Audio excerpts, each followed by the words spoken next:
నేను ప్రజలకి అమ్మ మీరు కన్ఫ్యూజ్ అవ్వద్దు, ఇది మిగిలిపోయిన స్టాక్ స్టిక్కర్ అంటించిన ORSL, ఇదేమో 87% తక్కువ చక్కెర ఉంది బట్ సుక్రలోజ్ ఉంది, మీరు కన్ఫ్యూజ్ అవ్వద్దు, ఇవి ORS కాదు, 2 ఏళ్ళలో పిల్లలకి అసలు ఇవ్వకూడదు, ఆ పైన కూడా ఈ సుక్రలోజ్ ఇది అలాగే ఇవ్వద్దు, ఎక్కువ చక్కెర ఉంది, ఆ పైన కూడా సుక్రలోజ్ ఉన్నది, రోజు అదే పనిగా తాగొద్దు, మీరు మీ పిల్లలకి అదే పనిగా ఇవ్వద్దు, ఎప్పుడన్నా ఇవ్వటం వేరు, అదే పనిగా ఇస్తే WHO క్లియర్గా చెప్పింది 2023లో మనకి, అదే పనిగా తాగితే ఈ ఆర్టిఫిషియల్ స్వీట్నర్ సుక్రలోజ్ కానీ డైట్ కోక్లో ఆస్పార్టేమ్ కానీ ఇన్సులిన్ రెసిస్టెన్స్ పెరిగి చక్కెర వ్యాధి రిస్క్ పెరిగి డయాబెటీస్ రిస్క్ పెరిగి హార్ట్ అటాక్ రిస్క్ పెరుగుద్ది, అదే పనిగా ఇవ్వద్దు అన్న.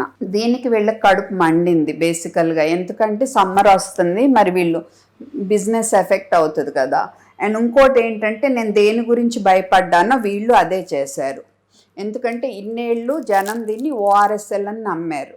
ఇప్పుడు మీరు రీబ్రాండింగ్ చూస్తే ఏదో కొంచెం మార్పు తప్ప మొత్తం సేమే.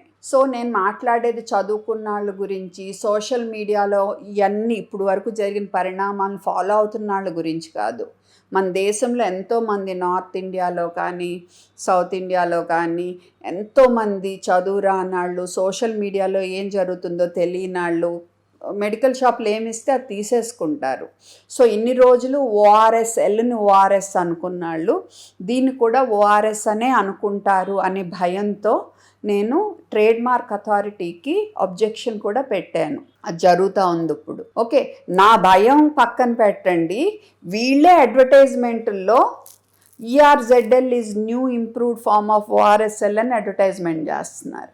అండ్ గవర్నమెంట్ ఆర్డర్ ఏంటి, మీరు ఈ ORS అనేది ఎక్కడా వాడకూడదు మీ డ్రింక్స్ మీద, మార్కెటింగ్లో కానీ బ్రాండింగ్లో కానీ లేబులింగ్లో కానీ. అంటే గవర్నమెంట్ ఆర్డర్కి వ్యతిరేకంగా వీళ్ళు అడ్వర్టైజ్మెంట్స్లో ఇది పెట్టి దాని పక్కన ఇది పెట్టి this is the new form of ORSL అని అడ్వర్టైజ్మెంట్ చేస్తున్నారు. సో నేను దేనికి భయపడ్డానో వాళ్ళు ఓపెన్గా అదే చేస్తున్నారు.